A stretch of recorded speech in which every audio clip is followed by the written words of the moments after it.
ఇంకోటి ఎక్స్ట్రాలు ఎందుకయ్యా రాహుల్? ఇను ఇను ఇనాలే. క్వశ్చన్ అడిగినప్పుడు ఆన్సర్ కూడా ఇనాలే కదా.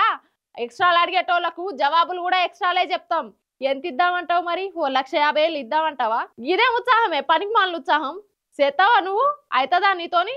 ఆడోడు మోపైన ఆడిట్లా గిసొంటి డైలాగులు చెప్పాలంటే మనతోనే ఏడైతుంది కానీ కేసీఆర్ సార్ అయితేనే బరాబర్ చెప్తాడు. సార్ ముచ్చట్లని సార్ మాటల్లోనే ఇందాం పారి. ఇంకోటి రాహుల్, ఎక్స్ట్రాలు ఎందుకా? ఇను క్వశ్చన్ అడగచ్చు, మరి జవాబు కూడా వినాలి కదా. ఎక్స్ట్రా అడిగే వాళ్ళకి మేము కూడా ఎక్స్ట్రానే చెప్పాల్సి వస్తుంది కదా. ఇవన్నీ మన మాజీ ముఖ్యమంత్రి గులాబీపేట సార్ కేసీఆర్ చెప్పిన ముచ్చట్లు. ఓ ఏడాది పొద్దు గిసొంటి ముచ్చట్లన్నీ కరువైపోయినాయి కదా. కేసీఆర్ పదవి కాలంలో ఏదైనా మీటింగ్ పెట్టినప్పుడల్లా గిసొంటి కొత్త ముచ్చట్లు, కొత్త పదాలు చెప్పేటోడు.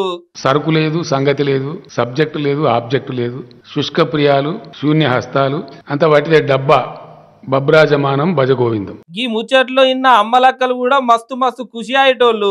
సార్ ఎక్కడ మీటింగ్ పెట్టినా వాళ్ళ దోస్తులను పిలుచుకొని అందరితోని గిట్లనే మాట్లాడేటోడు. కరోనా లాక్డౌన్ టైంలా కేసీఆర్ సార్ మీటింగ్ పెడితే ఏం చెప్తాడో అని జనమంతా ఎదురు చూసేటోళ్ళు. మీటింగ్ పోయిన రిపోర్టర్లకు కూడా గిసోటి కొత్త ముచ్చట్లు చెప్పి జరసేపు వాళ్ళని నవ్వించేటోడు. నీకు తెలియదు మనలేదు, నీకు తెలియదా బాబు? 98% ఖాళీ చేస్తాను, నీకు తెలియదు పోతుంది. నీ సప్పుడు చేయక ఊకోను. ఇంతకుముందుకు అంతా ఎత్తుగానే నీకు రామాయణం అంతా రాముడి చీత వినియోగించకుండా ఎందుకు తీసుకుంటారా? కాళిదాస్ ఇది ఎక్కడ ప్రశ్న బాబు? నీకు క్వశ్చన్ అడగదాలి, నీ పాడుగా. మీరే చెప్పారు 20,000 మంది వచ్చారు ఈ వారం 10 రోజులలో. అంటే ఏం చేద్దామంటావు మరి? ఏం దిక్కుమాలిన ప్రశ్న నీదోటి? ఏం చేద్దామంటావా? ఇక ప్రశ్న నావా? నాకు అర్థం కాదు. ఏ పేపర్ మీది? ఏం ట్రైనింగ్ ఇచ్చారు మీ పేపర్లో? ఇదే పేపర్ ట్రైనింగ్ ఇచ్చినారు సార్. వైన్ షాప్స్ పరిస్థితి సార్. ఏందండి వైన్స్? మీకు అవసరం ఉన్నాయా? నాకు లేదు సార్. చెప్తున్నా మళ్ళీ స్పెసిఫిక్ గా వైన్స్ బంద్ చేస్తారు కదా బాబు. సారీ అండి, లేదు, నో ఛాన్స్. లిక్కరే నో ఛాన్స్.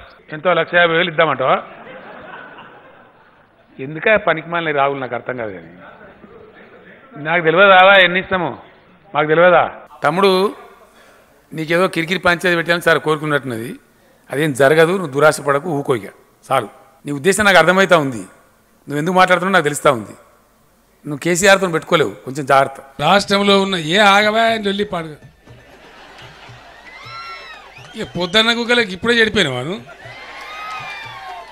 జర ఆగాడు, నేను మొత్తుకోబడతాడు, నువ్వు మొత్తుకోబడతావు, ఏది మనసున పట్టాలి? ఆగి లాస్ట్ ఇట్లా ఆయన తోలుకరావా అరే ఆయన రమ్మని, ఇక్కడ రమ్మను. నా దోస్తు ఆయన మా గమ్మతం. పాత పరిచయం ఉండే అప్పుడు నువ్వు బాగా మాట్లాడి, ఇప్పుడు మాట్లాడతలేమని వదిలిపెడతాను. ఆ పోలీసు వాళ్ళేమో రానిత్తలేరు. ఒక్క బాధ ఉన్నది. కూర్చోటి మాట్లాడి చేస్తాను.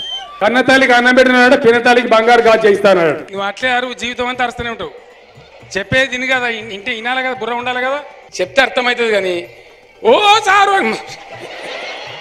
ఆ పోలీసు వాళ్ళు నూకేసి వాడు అటువైపు ఇటువైపు. నేను కార్యక్రమం అయితే బుర్రమంటి అరవకు పిచ్చోన్లా సపరే కాదు ఉండాడు. నీకు ఎక్కువ వెళ్తుంది, నాకు తక్కువ వెళ్తాది. ఒకటి నేర్చుకున్నారు అన్ని. ఎవరు చెప్పింది నీకు? ఇట్లా మాట్లాడతావు, మైకి ఇట్లా మాట్లాడుతురా. ఏడబడతాడు ఎవరు నేర్చినావు? మీతోనే ఎత్తా నీళ్ళు నువ్వు తెస్తావా? తోటపల్లి గట్టి ఆడవాడు మోపాయిన ఇట్లా నాకే అడ్డం మాట్లాడుతున్నావు. బుద్ధి ఉండాలి కదా నీకు. నేను చెప్పేది మనం కూడా అర్థం. నువ్వు సార్ ఏం చెప్పినా ఏం మాట్లాడినా సోషల్ మీడియా ట్రోలర్స్ కి అయితే మస్తు పండుగ. కానీ ఏ మాటకు ఆ మాట గాని ఇవన్నీ డైలాగులు, కొత్త పదాలు, ఇంకా సారు తెలంగాణ యువతకు చెప్పే మంచి ముచ్చట్లు అయితే కరువైనాయి. ఈ నెల 27 తారీఖు నాడు వరంగల్ చేసే మీటింగ్ లో ఏ ముచ్చట చెప్తాడో, పార్టీని ఎట్లురికిస్తాడో చూడాలి ఇక.